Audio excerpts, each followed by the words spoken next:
Hello students, this is advocate Neeraj Gupta. इस particular video में हम फोकस करेंगे नेग्लिजेंस, लापरवाही।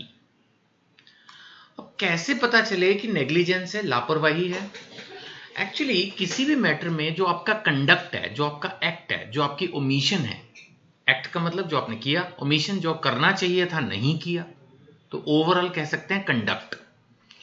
तो जो आपकी हरकत है, क्या कोई समझदार आदमी करता?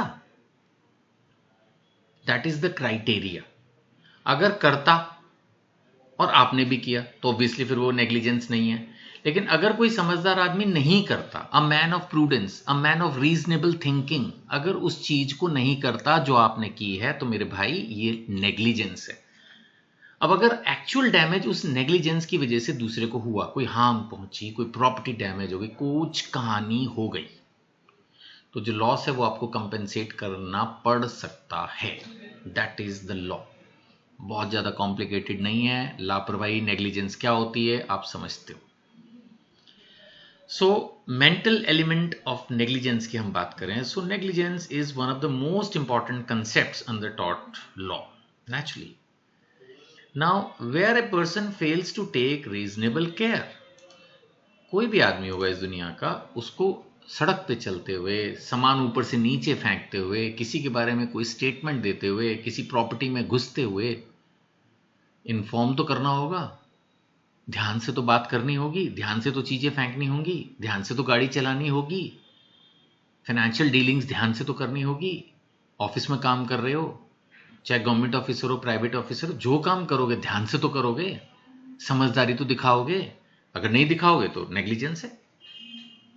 और वो भी खासकर तब when there is a harm or damage to another person। देखो, आपने माना बेवकूफ़ी की, लेकिन ऐसा बाय द वे लकीली दूसरे को कोई दिक्कत नहीं आई, तो फिर भी आप शायद बच सकते हो।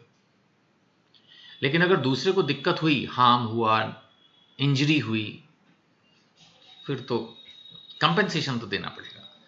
अब यहां पर जो है वो है मेंटल एलिमेंट ऑफ केयरलेसनेस और लैक ऑफ ड्यू अटेंशन। यहां पर फंडा क्या आ रहा है निकल के? मेंटल एलिमेंट है केयरलेसनेस। कुछ लोग होते हैं ना, अरे छोड़ यार, जो होगा देखा जाएगा, अरे अपने को क्या है, भाड़ में जाए। Now that attitude is not required, ये सही नहीं है। लैक ऑफ ड्यू अटेंशन, जब आप एक काम कर रहे हो तो ढंग से करो। अब चाहे आप हेयर कट ही कर रहे हो किसी का, अगर वो ठीक से नहीं करोगे, पता लगा कुछ का कुछ कर दिया।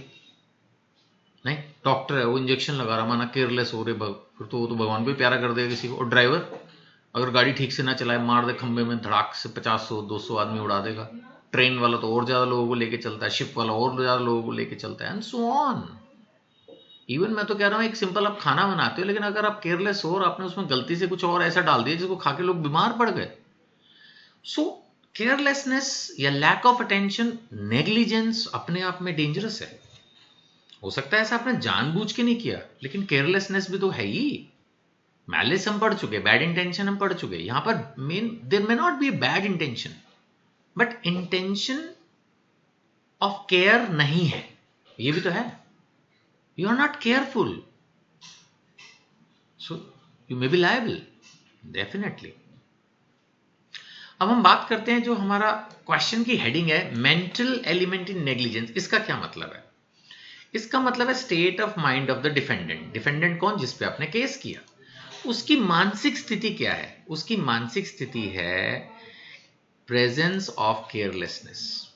हो सकता है बैड इंटेंशन ना हो, देयर में be the absence of intention, ये मैंने बाद में हाईलाइट किया जानबूझ के, बट प्रेजेंस ऑफ केयरलेसनेस है। जैसे बच्चों में होता है ना, कई बार केयरलेस होते हैं, इसलिए तो कहते हैं अरे समझदार बन, a man of reasonable prudence, a man of reasonable thinking. जहां पर एब्सेंस ऑफ इंटेंशन है, वहां केयरलेसनेस है, वहां नेग्लिजेंस है। Now what he should have thought as a reasonable person. समझदार आदमी कैसे बिहेव करता, समझदार आदमी किस सिचुएशन में क्या करता, that is the point. Comparison किसका करा जा रहा है? डिफेंडेंट से। Defendant is compared with a reasonable man. Reasonable माने एक समझदार आदमी से हम कंपेयर कर रहे हैं कि रीजनेबल आदमी क्या करता, वो सोचता कि जो मैं कर रहा हूं, अब माना आप ऊपर से कोई सामान नीचे फेंक रहे हो बालकनी से, तो जो समझदार आदमी होगा वो सोचेगा, अबे भैया ऊपर से नीचे फेंक रहा हूं, किसी के सर पे गिर गया तो उसको चोट पहुंच सकती है। समझदार आदमी अगर गाड़ी तेज चला रहा है तो उसको ये पता है कि ठीक है मैं तेज चला रहा हूं, मेरी गाड़ी डैमेज हो सकती है, मुझे चोट लग सकती है, लेकिन एक समझदार आदमी ये भी सोचता है भाई तेरे डेंजरस गाड़ी चलाने से या जरूरत से ज्यादा तेज गाड़ी चलाने से दूसरे को भी तो चोट पहुंच सकती है, ये भी तो एक पॉइंट है नहीं। सो ये इंपॉर्टेंट पॉइंट है। अब अगर हम डेफिनेशंस की बात करें तो आपको पता ही है, विनफील्ड, सैलमन, ज्यादातर इन्हीं लोगों की डेफिनेशंस रहती है। सो विनफील्ड की डेफिनेशन है, negligence is the breach of legal duty to take care. यहां पर क्या आपसे गलती हो रही है, आपसे जो केयर थी, reasonable care, reasonable thinking, prudent thinking, वो आपसे नहीं हो रही है। और इससे हुआ क्या, it results in damage to another, इससे दूसरे को नुकसान हुआ। आगे चल के हम डिस्कस करेंगे एसेंशियल एलिमेंट्स ऑफ नेग्लिजेंस, उसमें भी बात आएगी कि आपने केयर नहीं की और उससे दूसरे को नुकसान हुआ। ठीक है ना। एक केस भी है इसमें, Blyth versus Birmingham water works company, ये केस भी दिया है यहां पर। इसमें उन्होंने बोला कि हमने नेग्लिजेंस को डिफाइन किया, क्या, ओमिशन टू डू समथिंग, आपको छूट गया आपको जो करना था, which a reasonable man would do, कोई भी समझदार आदमी जो काम करता वो आपने नहीं किया, या doing something which A prudent man would not do, या कोई समझदार आदमी एक काम नहीं करता वो आपने किया। यानी कुछ आपने ऐसा किया जो समझदार नहीं करता, या ऐसा नहीं किया जो समझदार आदमी करता, मतलब एक समझदार आदमी से उल्टा बिहेवियर आपका, तो ये नेग्लिजेंस में आएगा। एसेंशियल एलिमेंट्स की हम बात करें तो नेचुरली तीन बातें हैं। एक तो लीगल ड्यूटी ऑफ केयर थी जो भाई साहब ने ठीक से नहीं की, तो नेचुरली सेकंड पॉइंट बन गया ब्रीच ऑफ दैट ड्यूटी। और third, it result in actual damage, ये मैंने आपको पहले पढ़ा दिया इसलिए थोड़ा फास्ट कर दिया। ड्यूटी ऑफ केयर थी, ब्रीच ऑफ ड्यूटी हुई जिससे रिजल्ट इन एक्चुअल डैमेज हुआ।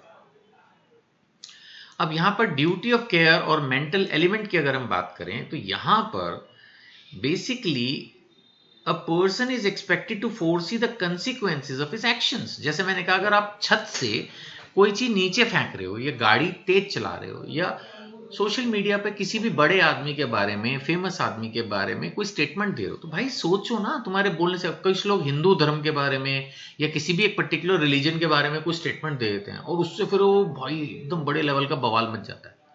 तो आप बोलने से पहले देखो ना, और स्पेशली जो बड़े लोग होते हैं उनकी कोई भी स्टेटमेंट वायरल जल्दी होती है, तो उनको भी चाहिए ना, आप देखो आप किसी बड़े आदमी के बारे में बोल रहे हो या आप खुद बड़े आदमी हो, तो फिर तो आपको देखना ही चाहिए ना, what are the consequences of your actions. ये चीज देखने की बहुत जरूरी है।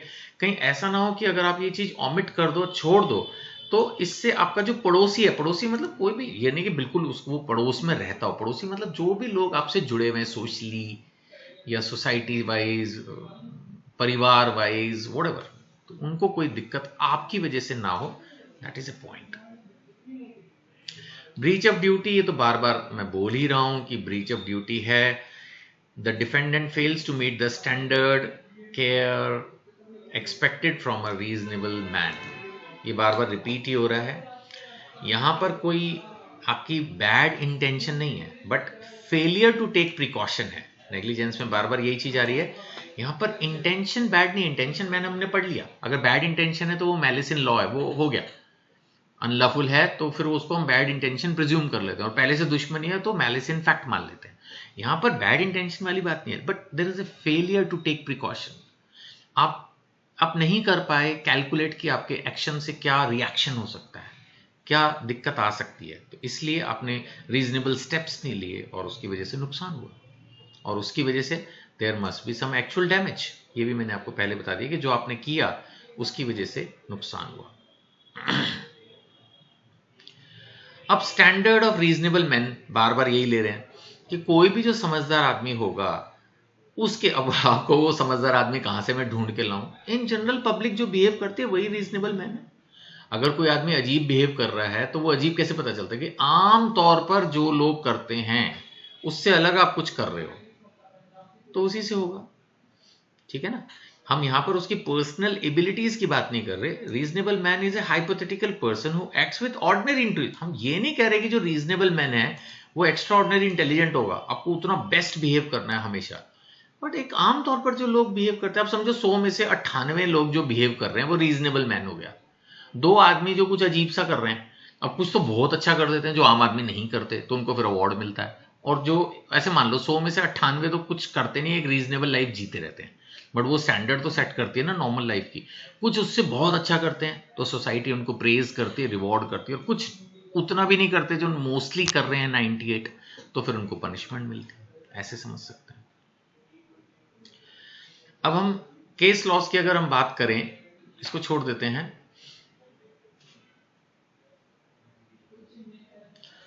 कुछ इसमें इंपॉर्टेंट पॉइंट्स रह गए, वो मैं सेकंड वीडियो में लेता हूं। Thank you.